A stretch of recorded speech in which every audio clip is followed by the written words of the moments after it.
6 साल से बार बार do office, DDO office, मुख्यमंत्री आवास, अध्यक्ष महोदय के पास में, जिला शिक्षक पदाधिकारी के मौस में बार बार मैं जा रहा हूं सर, लेकिन कहीं से भी हम लोग को आश्वासन के अलावा और कुछ भी नहीं। प्रतिपक्ष में आने का सबसे बड़ा रीजन नहीं है कि हम लोग जब सत्ताधारी लोगों के पास में जब जा रहे हैं तब कोई काम नहीं हो रहा, तो हम लोग सोचे कि एक बार अपने तेजस्वी भैया के पास में जाऊं ताकि वो नवयुवक नेता है और हम लोग की परेशानी को, कठिनाइयों को समझेंगे। बार बार इस शिक्षा डिपार्टमेंट में सर आर्ता को चेंज करते गया, तो बोला कि आप डीएलएड करके आइए। सर डीएलएड किया, डीएलएड करने के बाद बोला सीटेट दीजिए। सर सीटेट किया। जब सर सीटेट करने के बाद जब सबमिट करते हैं तो बोलता है आपका 5 साल से ज्यादा हो गया, तब कि मैं अप्लाई कर रखा रहा हूँ 5 साल के अंदर। अच्छा। बोलता नहीं आपने पूर्ण आहारता के साथ अप्लाई नहीं किया, इसलिए आपका दावा करना विचार नहीं है। अच्छा। सर आप बताओ सर अनुकंपा कैसे जॉब लेगा? अच्छा।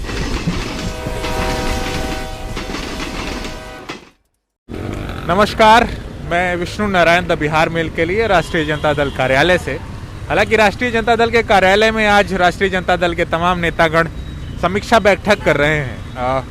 विधानसभा की जीत और हार के बाद जो भी परिणाम आए उनके पक्ष में, तो उसकी समीक्षा बैठक जारी है।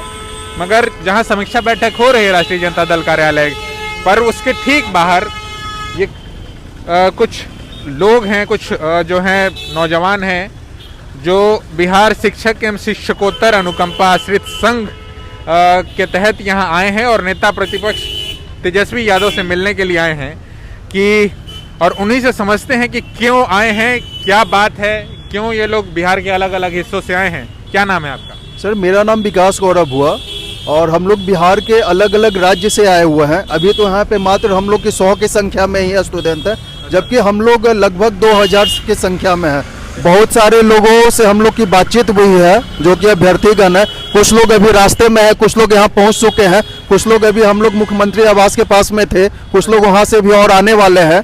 ठीक है ना। 2015 से ही सर अभ्यर्थी लोग को तड़काया जा रहा है जो कि अनुकंपा से रिलेटेड है। बार बार डीओ ऑफिस से रिलेटेड है, मतलब इसको थोड़ा और खुल करके समझाइए, क्या मसला है? हम लोग का सिर्फ फादर और मदर, कुछ लोग के किराने के रूप में पोस्टेड थे, कुछ लोग शिक्षक के रूप में पोस्टेड थे, कुछ लोग जो कि चालक ये और भी चतुर्थवर्गीय के रूप में पोस्टेड थे। जिनके जिनके पिता हो या फिर माता हो, वो मृत्युपरांत एक अनुकंपा के तहत एक दी जाती थी नियुक्ति कि जिसके कारण उनका भरण पोषण अच्छे तरीके से हो पाए। लेकिन सर हम लोग लगभग 6 साल से बार बार डीओ ऑफिस, डीडीओ ऑफिस, मुख्यमंत्री आवास, अध्यक्ष महोदय के पास में, जिला शिक्षक पदाधिकारी के मौस में बार बार मैं जा रहा हूं सर, लेकिन कहीं से भी हम लोग को आश्वासन के अलावा और कुछ भी नहीं मिल रहा है। ठीक है ना। आप लोगों से जब बातचीत हो रही थी शुरुआत में, तो कह रहे कि इससे पहले जो शिक्षा मंत्री थे कृष्णनंदन वर्मा, उनके पास भी गए थे, अभी अशोक चौधरी के पास भी आए थे, अभी आप लोग नेता प्रतिपक्ष के पास भी आए हैं। तो वहां से जो सत्ता पक्ष है, जो सरकार है, जिनको वाकई सारी चीजें करनी है, वो लोग क्या बोला? क्या नाम है आपका? वो आश्वासन दिए हैं कि हम देखते हैं आपका जो काम है उस पर हम सोच रहे हैं, विचार कर रहे हैं। अच्छा, 5 साल से और तो कितना समय हो गया विचार करते हैं? ये तो 5 साल से हो रहा है। 2015 के बाद जो हो रहा है लगातार सोच ही रहे हैं और कोई जवाब नहीं आया। अभी आप तो मुझे लग रहा है कि बैसाखी पर जी बिल्कुल, हाथ की भी दिक्कतें हैं। जी सर, हम बिल्कुल दिक्कत है, लेकिन अभी तक कोई हमारा सुनने वाला नहीं।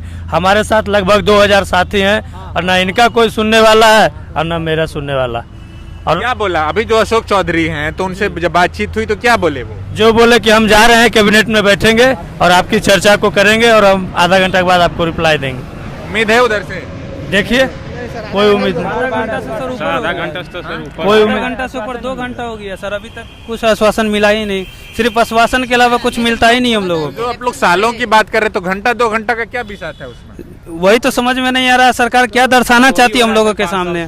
बार सर हम लोग को नेता प्रतिपक्ष के पास में आने का सबसे बड़ा रीजन यही है, क्योंकि अभी तक हम लोग सत्ताधारी लोगों के पास में ही जा रहे थे। नेता प्रतिपक्ष में आने का सबसे बड़ा रीजन नहीं है कि हम लोग जब सत्ताधारी लोगों के पास में जब जा रहे हैं तब कोई काम नहीं हो रहा, तो हम लोग सोचे कि एक बार अपने तेजस्वी भैया के पास में जाऊं ताकि वो नवयुवक नेता है और हम लोग की परेशानी को, कठिनाइयों को समझेंगे।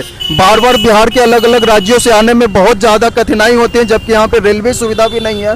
ठीक है ना। कोई लोग अपने वाहन से आ रहे हैं, कोई लोग बस पे लटक के आ रहे हैं। कहाँ से हैं? मैं बाहर से आया हूँ सर। अच्छा। ठीक है ना। मैं रात में ही सर आया हूँ। ठीक है ना। आधे दूर मुझे भी चल के आना पड़ा है। जैसे आपके घर में कौन था जिसकी? हमारे घर में माता जी थी, वो प्राथमिक विद्यालय काजीचक बाहर में वो प्रधानाध्यापिका के रूप में पोस्टेड थी, ठीक है ना। उनकी मृत्यु उपरांत 2016 में ही हुई थी और मैंने 2017 में यहाँ पे फाइल सबमिट किया था डीओ ऑफिस में, लेकिन अभी तक कुछ भी कार्रवाई नहीं हुई है। जब भी मैं वहाँ पे जाता हूँ तो एक आश्वासन ही सिर्फ मिलता है कि कुछ दिन रुक जाइए, कुछ दिन में नया नियमावली आएगा, उसके तहत आपकी ज्वाइनिंग हो जाएगी। कितने लोग हैं? जैसे आप लोगों ने संघ बना रखा है, आश्रित संघ। जी हाँ। कितने लोग हैं लगभग? आप अपना नाम बताइए, कहाँ से आए हैं?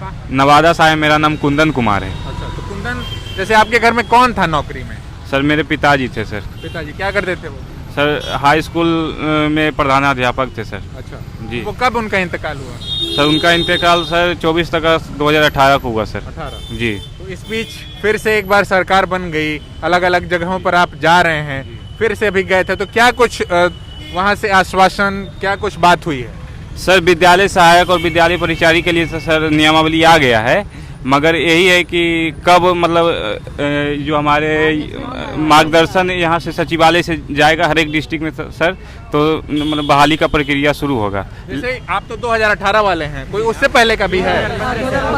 2015 से? जी, तो हम लोग 2015 में ही पूरा सबमिट कर दिए थे। अच्छा। और मेरा अभी तक जो उस समय सब लोग को बोला गया था कि अभी इसमें अनट्रेंड का कोई प्रावधान नहीं है। अच्छा। तो हम लोग अनट्रेंड भी है अभी तक, और जब नया नियमावली निकला है तो उसमें भी प्रावधान नहीं दिया गया है। उसमें भी जैसे बहुत सारे लोग जो शिक्षक हैं, तो शिक्षक तो बिना पढ़े कोई दूसरा शिक्षक तो हो नहीं सकता। जी नहीं, तो उसमें तो ये है कि आपको चतुर्थ वर्गीय पद में दिया जा सकता है, ऐसा प्रावधान है। अच्छा। लेकिन उनमें हम लोग को कहा वो भी नहीं दिया गया? नहीं दिया गया। उसमें ये कहा गया कि हम लोग को मार्गदर्शन नहीं आया है। अच्छा। हम लोग बिना मार्गदर्शन का नहीं कर सकते। 4 साल 5 साल से मार्गदर्शन ही अभी हम लोग से जी, आप ऐसा आगे कर रहे हैं। क्या कहना चाह रहे हैं? सर मैं ये क्या कहना नाम चाह है रहा आपका? कहाँ से? मेरा नाम प्रवीण कुमार है सर, मैं बांका डिस्ट्रिक्ट से आया हूँ। अच्छा, ठीक है। सर जब बार बार इस शिक्षा डिपार्टमेंट में सर आर्ता को चेंज करते गया, तो बोला कि आप डीएलएड करके आइए। सर डीएलएड किया, डीएलएड करने के बाद बोला सीटेट दीजिए। सर सीटेट किया। जब सर सीटेट करने के बाद जब सबमिट करते हैं तो बोलता है आपका 5 साल से ज्यादा हो गया, तब कि मैं अप्लाई कर रखा रहा हूँ 5 साल के अंदर। अच्छा। बोलता नहीं, आपने पूर्ण अहाता के साथ अप्लाई नहीं किया, इसलिए आपका दावा करना विचारणीय है। अच्छा। सर आप बताओ, सर अनुकंपा कैसे जॉब लेगा? अच्छा। और विचारणीय बताता है, जिस आधार पे समान प्रशासनिक विभाग से अविचारणीय बताता है सर, तो उसमें यह भी लिखा हुआ है कि जो नाबालिग है, बालिग होने के उसको इसी 1 साल के दरमियान में अनुकंपा आवेदन देना है। अब ये मुझे बताएं सर, 18 साल के दरमियान में कौन सा स्टूडेंट 10th +2 डीएलएड और सीटेट क्वालिफाई करके दे पाएंगे? तो उस यहाँ पे सर सरकार ने लगा देता है, डीपीओ उस यहाँ पे बोलता है नहीं, आपने 5 साल में आर्ता नहीं दिया है, आप घर जाइए, आप कोर्ट जाइए, अब दौड़िए। सर अब क्या कहाँ से, ये तो डीएलएड किए पैसे से सर, कोर्ट चक्कर लगाऊं 40,000 का सर। तो ये क्या कहना चाह रहे हैं? सर क्या नाम है आपका? मेरा नाम दिलखुश कुमार है, मैं पूर्णिया जिला से हूँ। मेरा मामला 2015 का है। अच्छा। जब मैंने अप्लाई किया तो उस समय हमारी योग्यता इंटर थी। उस समय कहा गया कि आप प्रशिक्षण प्राप्त कीजिए। जब मैंने प्रशिक्षण प्राप्त कर लिया तो फिर कहा गया कि अब सीटेट पास करके आइए या टेट पास करके आइए। तो मैंने टेट का भी एक बार कोशिश किया, नहीं हुआ। फिर जाके मैंने हाई कोर्ट किया, हाई कोर्ट का मेरा आदेश भी हुआ, लेकिन हाई कोर्ट के आदेश पे भी डीओ साहब करने के लिए रेडी नहीं हुए। फिर हाई कोर्ट से जब आदेश मुझे मिला तो वो बोल दिए कि अब फिर अब आप सुप्रीम कोर्ट भी जाओगे ना, तो जब तक बहाली नियमावली नहीं निकलेगी तब तक आपकी बहाली नहीं होगी। फिर जाके 2020 में सरकार नई नियमावली बनाई, लेकिन नई नियमावली जो बनाई उसमें 7 मुद्दा था। 7 मुद्दा में 6 मुद्दा को वो काम कर दी। 6 मुद्दे पे काम हो गया, विचार भी हो गया, लेकिन 7वां मुद्दा जो था वो अनुकंपा था। लेकिन ना ही हम लोग को अनुकंपा का लाभ मिल रहा है, ना ही पेंशन का लाभ मिल रहा है। हम लोग की स्थिति पूरी दयनीय हो गई है। चर्चा भी नहीं होती। हम लोगों की अब कहीं से आश्वासन लेते लेते हम लोग थक गए हैं। आश्वासन लेते जी जी जी। आप क्या नाम है? क्या आप भी इन लोगों के साथ हैं क्या? हम इन लोग के साथ ना, हम आरजेडी करता है। नहीं तो आरजेडी की बात नहीं हो रही। ठीक हाँ। है, युवा है, हाँ। नौजवान है, जो अपने हक के लड़ाई लड़ रहा है। यदि सरकार इनका नहीं सुन रहा है, मेरे पास आया है, मेरे विपक्ष के नेता के पास, वो मिलेगा उनसे, वो अलग बात है। वो इस बात में वो शामिल नहीं किया जा सकता। जी आगे आइए। मेरा नाम अमित कुमार सिंह हुआ, मैं नालंदा जिला से हूँ। अच्छा। मेरी माताजी मध्य विद्यालय खिरौना में सहायक शिक्षिका के पद पर थी, जिनका 10 फरवरी 2015 को मृत्यु हो गया। उसके उपरांत मैंने अप्लाई किया, तो अप्लाई करने के बाद हमारा जो है वहाँ से जिला का जो डीओ ऑफिस है, वहाँ से मेरा नियोजन करने के लिए आदेश हिलसा ब्लॉक के में दे दिया गया। लेकिन जब ब्लॉक में आदेश दे दिया गया तो वहाँ ब्लॉक से पैसा की मांग की गई, 1.5 लाख रुपया दीजिए तो ज्वाइनिंग करें। अच्छा, घूस मांगा गया ब्लॉक से? जी हाँ, तो हमारे पास 1.5 लाख रुपया सर था नहीं, तो हमने देने से कहा कि नहीं है, तो उन्होंने जब एक मार्गदर्शन मांग दिया कि इनकी माँ जब रहुई ब्लॉक में है तो इनका हिलसा ब्लॉक में क्यों भेजा गया है। अच्छा। तो उसके बाद जब वो हुआ तो उसके बाद रहुई ब्लॉक में भेजा गया, तो इसका भी जवाब हमने वहाँ से भेजा गया कि सचिवालय में इतना पत्रांक दिनांक इतना में है ऐसा प्रावधान कि जिसके तहत जिला के अंदर दूसरे ब्लॉक में भी किया जा सकता है। जब मैंने वो जवाब भी दिलवा दिया तो फिर वो कह दिए कि अनट्रेंड है तो नहीं कर सकते हैं। फिर अप्रशिक्षित होने के लिए कहा गया, मैंने प्रशिक्षण प्राप्त कर लिया तो फिर अब जा करके मिलते हैं तो अब कहते हैं कि आप प्रशिक्षण प्राप्त कर लिए लेकिन आपका टीईटी नहीं है, जब तक टीईटी नहीं होगा नहीं करेंगे। तो अब हम लोग टीईटी का एग्ज़ाम सर होता नहीं है, एग्ज़ाम शायद 2012 के बाद नहीं हुई है, तो हम लोग आखिर टीईटी कैसे पास करें जब एग्ज़ाम ही नहीं कंडक्ट होगी तो हम पास कैसे करेंगे। सीटेट का भी सर सीटेट का भी स्थिति यह है कि कोरोना के कारण एक बार हुआ, मतलब कि जुलाई से ही नहीं हो पा रहा सीटेट, तो आखिर अहर्ता ले कैसे।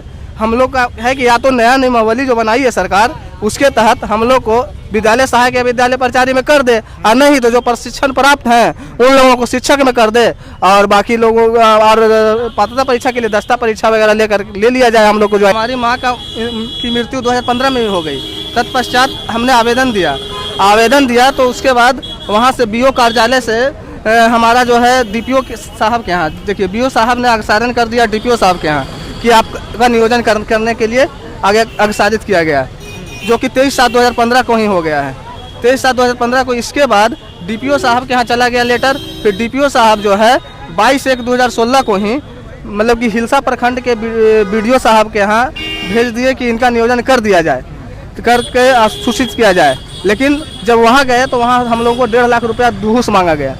जब हमने वो देने से इनकार किया कि नहीं दे पाएंगे तो उन्होंने एक मार्गदर्शन मांग दिया कि इनकी माँ हिलसा ब्लॉक में नहीं थी, रहुई ब्लॉक में थी, तो इनका हिलसा ब्लॉक में क्यों भेजा गया है। तो उसके बाद हमने इसका भी जवाब वहाँ डीपीओ कार्यालय से भिजवाया कि ऐसा है कि ऐसा है अनुकंपा के आधार पर नियोजन का प्रावधान है सचिवालय के कार्मिक विभाग पटना के पत्रांक और दिनांक कितना के तहत। उसके बाद जब एक हो गया तो फिर अब हम लोगों को बोल दिए कि आप अप्रशिक्षित हैं तो नहीं कर सकते हैं। अब जब अप्रशिक्षित थे तो हमने अब प्रशिक्षण भी प्राप्त कर लिया। प्रशिक्षण प्राप्त करने के बाद जब जाते हैं, चाहे डीओ ऑफिस जाएं चाहे ब्लॉक जाएं, दोनों जगह यही कहा जाता है कि जब तक आप मतलब कि अब टीईटी पास नहीं करेंगे तब तक आपका नहीं हो सकता है। आखिर टीईटी पास कैसे करें, टीईटी का एग्ज़ाम बिहार सरकार ले नहीं रही है, और जब नहीं ले रही है तो एग्ज़ाम पैसे का पास करें। और अगर दूसरा चीज़ की एक और नियमावली बनाई सरकार 2020 में कि अनुकंपा से जो अहर्ता नहीं रखते हैं उनको विद्यालय सहायक या विद्यालय प्राचार्य में दिया जाएगा, लेकिन वो भी बने हुए 4 महीने हो गए, अभी तक उसमें भी कोई कार्रवाई नहीं हो रही है। तो हम लोग को यही मांग है कि सर हम लोग को या तो अगर हम लोग ट्रेंड हैं तो अगर पात्रता परीक्षा को शिथिल करते हुए अगर शिक्षक में दे सकती है तो सरकार दे, और नहीं दे सकती है तो जो विद्यालय सहायक और विद्यालय प्राचार्य का जो पद है उस पर ही हम लोगों की नियुक्ति शीघ्र करने की कृपा की जाए, यही हम लोगों की मांग है। हम लोग 2015 से सर दर बदर की ठोकरें खा रहे हैं। ठीक, ये क्या कह रहे हैं आप? सर ये 2008 से परेशान है। बोलो 8 से नहीं 10 से। तो ये जो है ये तमाम जो है थोड़े बैनर ऊपर कीजिए, ये तमाम जो है बिहार शिक्षक एवं शिक्षकोत्तर अनुकंपा आश्रित संघ, मतलब इस बात से समझिए आप कि ये तमाम वो अभ्यर्थी हैं जो अलग अलग तरीके से इनके परिवार के लोग सरकारी सेवाओं में रहे, और ये लोग जब उनका जब उनका इंतकाल हो गया तो उसके बाद ये लोग आए हैं कि उसके आधार पर अनुकंपा पे नियुक्तियां होती हैं, अनुकंपा पर सरकार नौकरियां देती है। ये अपने मसले को लेकर के भी, चूँकि समीक्षा बैठक चल रहा है राष्ट्रीय जनता दल का, तो नेता प्रतिपक्ष से मिलने आए हैं, क्योंकि सरकार के पास गए थे, सत्ता पक्ष के पास गए थे, इससे पहले जो शिक्षा मंत्री थे उनके पास गए थे, अभी जो वर्तमान शिक्षा मंत्री हैं उनके पास भी गए थे। चारों तरफ गुहार लगा रहे हैं कि इनकी बात और सुन ली जाए और इनका जो भी कंसर्न है उसको रिजॉल्व किया जाए। यही हम जब राष्ट्रीय जनता दल कार्यालय पर थे तो ये बातचीत, ये रिपोर्ट इन लोगों की आप तक पहुंचाने की कोशिश की है। द बिहार मेल के लिए आयुष के साथ मैं विष्णु नारायण, बहुत धन्यवाद।